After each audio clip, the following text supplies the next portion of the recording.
So, sorry, follow up lang po dun sa nabanggit ninyo. So ano po kaya ang motibo ni VP Sara sa kanyang maagang pag-anunsyo? Siya po tanungin niyo. Hindi ko po alam ang kanyang Would utak. you have a theory? Theory. Hypothetical. Sa kanya na lang po niyo. Kung ano man ang kanyang masamang motibo, ang kanyang magandang motibo dito, hindi ko po masasabi.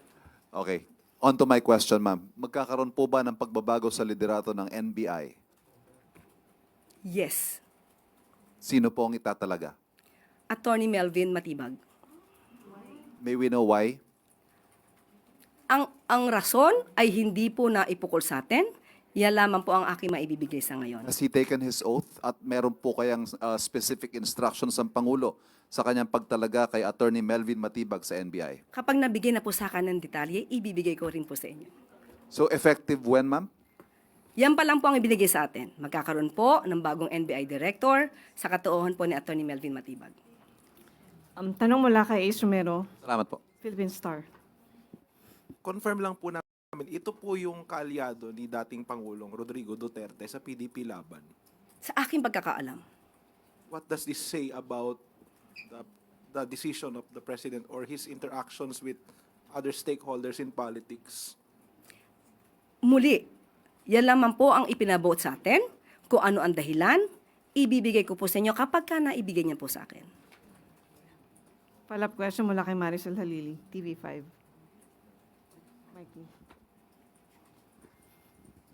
Yusek, but at least can you give us the reason why the president chose to appoint Attorney Melvin Matibag, who used to be part of the Duterte administration? Yan lamang po ang ibinigay sa akin impormasyon. Hindi po pa naibigay sa akin ang rason. So kapag ibinigay na po sa atin, una-una prerogative naman po. Una-una man po prerogative po ng Pangulo.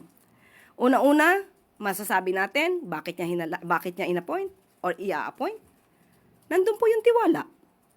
Nakitaan po niya ang si Attorney Melvin Matibag ng maaaring pagtiwalaan. Maaaring magtrabaho para sa gobyerno. Pero kung ano yung pinaka-reason, hindi pa po nasasabi sa akin in details. Kapag ka po naibigay na sa akin, ipapasa ko po agad sa inyo. Wala nang tanong mula sa MPC. Balik sa iyo, Yusek Claire.